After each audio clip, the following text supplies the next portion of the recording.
It is I, Sunanda.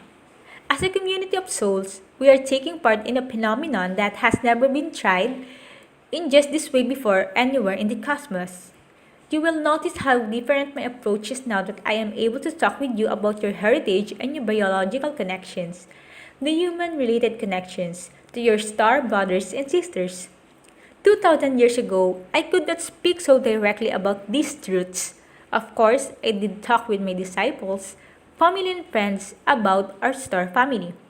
But all reference to these things were redacted from my teachings and those of my brothers and sisters who served with me. There will be no secrets about the actual contacts which have been made with others from distant planets and star systems once I return to walk with you again on dear planet Earth. The contacts has been frequent in recent years, and there have been a number of cases where alien technologies were co-opted by the Dark Hats rather than being used for the good of all humankind, which had been the intention. There have also been contacts in the past. They are not being allowed any longer by the one you call Greys or reptilians. It was their wish to achieve a complete takeover of the planet. Your dark hats on the ground who were influenced by them, those we have called wannabes, had the same inclination. Each faction thought they could outsmart the other to gain the upper hand. You can be assured now that their dark machinations eventually turned back on them, ensuring that no dark faction would ever attain what they imagined. They always underestimated the power of light and determination and endurance of the humans who live and work in the light. We have now overwhelmed the power structures of the Dark Hats, who have always been inclined to turn on each other when things become difficult. This tendency alone demonstrates the greater power of the light, for we have an inborn desire, even need, to come to the aid of those who need us. The road has been long and arduous, but with each passing day by your earth clock, the way is clearer, the light workers are stronger, and the gathering force of light cannot be denied. You might call it a groundswell of love and goodwill. It is lifting the tired spirits of all, bringing comfort where there was pain, soothing traumas both physical and psychological, as people awaken and acknowledge the brand new feeling of being in love. You are in love with yourselves, your partners and neighbors, your babies and your friends. You see the aura of light around those you never noticed before as you begin to see your own. Yes, you have been tested as you plan to be. In the throes of it, it is often worse than you thought it would be in your optimistic planning stages. But this is why it was so important that your higher selves were always there to protect you and ease the pain so that you would not give up.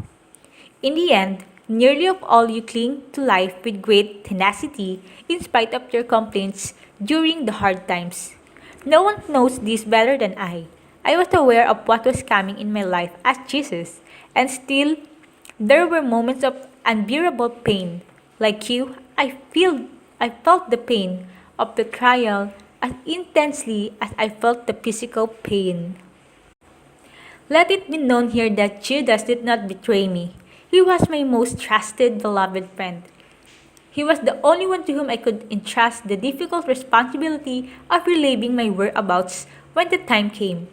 There was no one else with the strength of faith and loyalty to me whom I knew could accomplish it without a moment's hesitation or any residue of regret. Even though most of those who turned against me in the end were not close to me, I still lives a deep feeling of abandonment to see fellow humans support an attack on one of their own species. Any child who has been teased by a crowd at school or who has been disowned by their family for some ideological infraction has felt this deep sense of horror and despair. Why do we turn against our own? This is our work now, dear ones. We must pull together, healing the division and duality which has pitted one human against another, in order to ensure that this time, in the transition to the new golden era, no one will turn against his fellows to persecute, judge, or condemn anyone. The days of religious wars, wars of ideology based in hatred of others, and wars of creed will no longer be permitted. War itself is never justifiable when people acknowledge they are stronger working together than they are in opposition. You have been so steeped in the thinking of luck, competition, and fear that it's no longer obvious to you that most, perhaps all the wars on the planet were deliberately instigated to profit the ones in power, and especially the ones behind the ones in power. It was not difficult for those in power to foment discord among populations that were already oppressed, angry, and hungry. It is an old trick to set an arson's fire in order to be the one to rush into heroically put it out, gaining fame, fortune, and allies in the process. All these truths will be revealed at last. You will learn the true history of your planet, and when you do, your hearts will swell with love for your fellow sufferers and relief that you suspected all was not what it appeared. When you understand who truly benefited from your prejudice, your mistrust of others, and your religious conflicts, you will find it much easier to let go of the convictions which were implanted in your unsuspecting child brains without your permission. There is no inherent human quality, suspicion, or hatred of those who appear to be superficially a bit different from oneself. Notice how dogs of all breeds naturally approach each other with tail wagging, how birds of all species flock together, and how easily one family of elephants, or bears, or geese will mingle and even assist one another, when their territories are not restricted in such a way as to create want. It was not a difficult leap of intuition for leaders to understand that all they needed to do to control the flock was to limit their resources and inform them that it was the immigrants, the Jews, the women, the blacks, the Armenians, or the Shiites who were to blame. Yes, you have been the targets of massive mind and social control experiments. For a time, it was somewhat successful, but always there have been some who saw through through the schemes and agitated for liberty, fairness, and equality. I was one of those people, and you were too. You are not alone. Your numbers are growing by the day as the mass media loses its grip to the wide open possibilities of communicating the truth across political and social boundaries through the internet. While the open forum of the internet invites fear mongering and fraud, it is less controlled and therefore a better source for truth than any of the mass media stations you have now, which have been which have become propaganda machines for the corporations who pay their bills. It cannot be otherwise. Whenever money enters the mix, there is the opportunity for a misuse of power.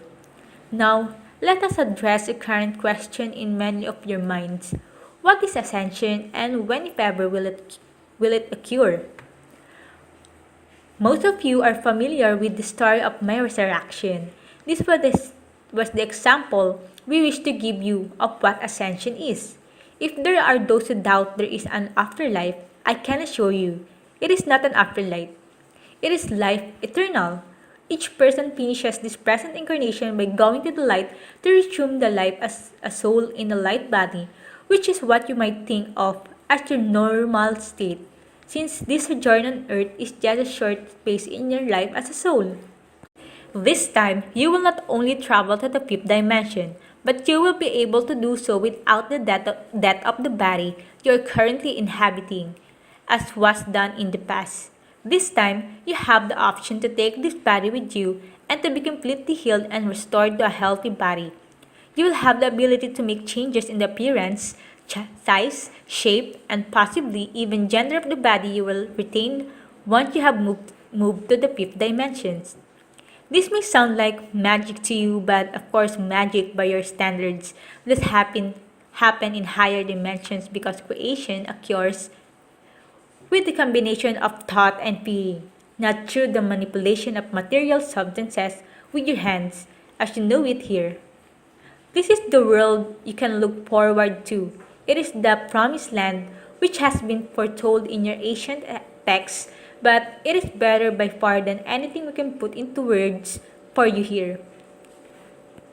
The fifth dimensional world in your future truly is the place where the lion lies down with the lamb, because all creatures, human and otherwise, will be sustained with a diet of vegetable and fruit matter, and none will need or want to consume their brothers and sisters. Weather changes will make possible a planet completely covered with lush vegetation, plentiful gardens, and people and animals who are free to express the fulfillment of their souls without concern for things like money, hunger, war, or physical danger. Communication will be telepathic, immediate, and perfectly understood, and transportation over long distances will be accomplished by individual or community spacecraft. This is not a science fiction dream. It is the current reality on many other planets in the cosmos. This is more. Your star brothers and sisters are circling your planet now in August of 2013 to bring you their technologies, their knowledge, and their help in fulfilling the dream of ascension all the cosmos awaits. You are so loved, so respected, and admired throughout the multiverse that all eyes are turned to observe your wondrous progress in raising your vibration so that you can make the leap into the world which awaits you. In this and future messages, I will encourage you to focus your energies on making the strong connection between the emotional centers in your brain and your heart. This is the organization of soul which allows you to live in pure love with your deep connection to Source, to me, and to your higher self, which is the part of your soul which remain in higher dimension at one with God. You are the creator race made in the likeness of your creator. This does not mean you are completely identical to the creator. It means that in your progress toward enlightenment, literally embodying light, you grow over you grow ever closer to the perfection of one. We are all moving toward the glorious finale, the becoming one with our Creator. In the course of your growth, you have come closer to us, more able to hear us speak to you in your dreams, in your moments of reverie, and now through these messages. It has speeded the trajectory of your progress, and it now makes it possible for us to reach everyone on the planet. Awaken, dear ones. Put down your instrument of slavery to your jobs. Look around you at the beauty you have missed in the eyes of children, in the glowing sunsets and the sparkling dawns. Your Mother Earth is cleansing herself. You're being protected from all nuclear dangers and toxic pollutions. The era of the distractions of the planet and of the slavery of all humankind is now over. There will be no more wars, no more mass genocides or catastrophic loss of life. As long as you continue to ascend with your dear planet, she has already left the realm of death to reborn, to be reborn and renewed. She is pacing her transition to continue to help you, to sustain and provide for you. Begin with the knowledge that all living things are conscious beings. Every animal, vegetable, and mineral is made up of the consciousness of Creator. You, as part of the creation of all things, have a living relationship to all those conscious beings around you and throughout the cosmos, whether you acknowledge it or not. Mother Earth is filled with love for her children, just as we are. Mother, Father, God stand with you in love and light to urge you forward in the most exhilarating, triumphant rite of passage ever known. No soul will be left behind. No child of God will be ignored or passed over. Each and every one has worth, and all are honored equally. Arise, children of earth. It is truly time to meet your makers, and you will be delighted to learn how loving, compassionate, forgiving, and good humored they are. You can listen to Mother Father God speaking to listeners and to each other on the historic radio recording, which you will find on www.blogtalkradio.com, Hollow Earth Network. The archive is available to all under the date August 10, 2013. You will be amazed and delighted to join in the conversation. We wish to know you, to speak with you, and to listen to your voice in the company of your loving brothers and sisters in spirit, the family of your hearts. I will join you on these calls as well. Until the next time, I am your Sananda, the one you have known as Jesus.